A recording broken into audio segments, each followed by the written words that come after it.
Hey y'all, Fuzzy Biker here in the Fuzzy Biker Garage. We've got another one of Terry's Hot Rod Harleys here today. It's really quite an interesting machine. It's got a little bit of a story to it, I suppose. We're not really sure what year it is. I'll have to look at the title. We know the frame is original Harley Davidson. It is a square tube frame, swing arm frame. Check that out. So it's got the square swing arm on the back end. The engine is S&S on the bottom half with Harley Davidson on the top. It's got an S&S carburetor on it, of course. These are real works of art. You know, it's called the Flatside engine, meaning it does not have a cone here. The distributor's up here. If you look at this one, there's a cone on the side of the bike.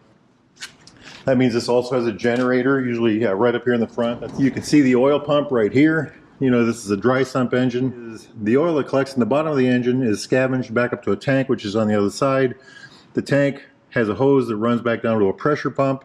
The pressure pump runs the pressurized oil to the engine, feeding the crank bearings, and of course these tubes up here to the tops of the heads where the valves are. The cams are down here. I think, you know, I'm looking at this, it looks like there might just be one cam. I've never had one of these apart, so I don't really know. If you know any different, let me know. It's a push rod engine, push rods that run up to rocker arms that push the valves. It's a 2-valve engine. It looks like these are aluminum on the top, and then the cylinders would be iron.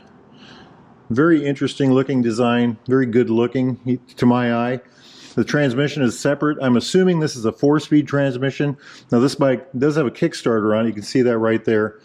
It's also a 12-volt system, and it does have an electric starter. Other interesting things about this particular motorcycle, he's got a belt drive in here.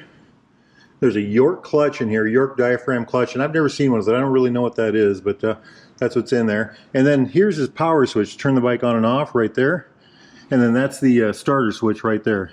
He liked that setup. Here's where you turn your fuel on and off. I also noticed another fuel on and off over here, right there. I'm not sure what that's all about, but nifty little chrome headlight, wide glide front end, of course. He's got a Mustang seat on it. He's got these Fat Bob tanks. And then, of course, the primary is cast aluminum. Check it out right there. Why is that important? Well, his chopper has got the tin primary cover on it, and those leak. It's leaving oil all over my floor in the other room. But isn't that just kind of a neat bike? There's the oil tank right there. Just a beautiful thing. Chain drive. Look at all. I should have polished some of that chrome up, huh? It's got a charging port right here. Big old running boards. Shifter right here on this side. Here's the dash area. Check that out. Tachometer on the bottom. Says it's running 6,000 RPM right now as it sits, by golly. Speedometer showing 1,400 miles. I don't know if that's accurate or not. Not sure what these knobs are for. Here's a light. Not sure what this is for. I'm guessing both of these are fuel, but I couldn't tell you for sure. Check out the top end here. We've got a horn button right here. Probably high-lows right there. I'm guessing on that. Clutch, of course. That's that diaphragm clutch.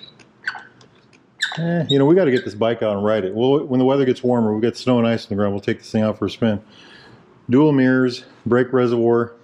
He's got this little pouch on the front end here. I thought, well, what does Terry carry in this pouch? On his chopper, he's got a whole mess of tools up here. So I opened it up, and eyeglass cleaner. That's how he kept his eyeglasses clean. Got a couple rags in there and some eyeglass cleaner. The bike has disc brakes in the front and back with these big old banana calipers. Check those out. Aren't those something? Just massive things. And the wheels, and I got a note on that here. The wheels are custom chrome RevTech wheels. Now look at those. Now what his brother Gail, my good buddy Gail, was telling me is that time moved along. These wheels came into style about 30 years ago, and old Terry wanted a set of them. So there they are, front and back. What do y'all think of those? Would you rather have spokes, or would you rather have these wheels? Tires on these are Dunlop 16-inch front and back. They're D402s, and they do say Harley Davidson on them, front and rear. And then the seat is a Mustang seat. Very nice. Check that out. He liked a good seat. I mean, look at the one he put on his Sportster over here. That's a custom-made jobby right there. And then he has these bags on the back of both his shovel heads. This one in the chopper in the other room. We'll go over there and look at that in a minute. And so what are in those bags? Well, tools. If you have an old shovel head, I guess you got to have tools. I was talking to a friend of mine last night about these, and he says, yeah, if you have a shovel head, well, they're going to break. You got to have something. So there you go.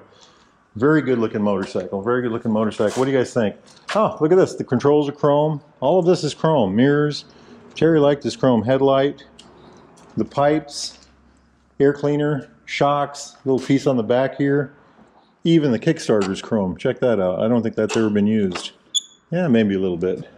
You know what? I think I'll take it in the other room and show you his chopper right quick. We'll probably do a video of that in the next day or two. But this is the same thing. It's a Flatside Shovelhead, 80-inch. That's about 1310 cubic centimeters. This one's got black pipes. Again, those little chrome shorty pipes.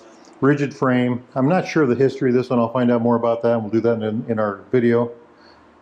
And that over there is my 1976 Harley-Davidson Sportster, the Bear. I got that from a good friend of mine named Barry. Jumping back in here, look at that. It looks just like it belongs in there, doesn't it? So the Sportster over yonder, this is my Royal Enfield Super Meteor 650. Of course, we just talked about that bike. That's my Royal Enfield 350 Classic. I put a lot of miles on that one. This is an old Indian. It's actually built by Royal Enfield. And over yonder, we've got a whole mess of Royal Enfields, of course. If you like Harleys, check out the Royal Enfields. Now, if you're in the market for a brand new or used Royal Enfield, there's a Triumph around here somewhere over yonder. Classic British bike of any type. Need parts, accessories, thingamajigs, doodads, jackets, helmets, gloves, boots, socks, underwear, anything at all. Get yourself over to Baxter Cycle in the mighty metropolis of Marnie, Iowa, or go to baxtercycle.com. Tell those fine folks that Fuzzy Biker, that's me, sent you. Hit like and subscribe if you would. Get out there and ride, my friends. Life is good. Wahoo!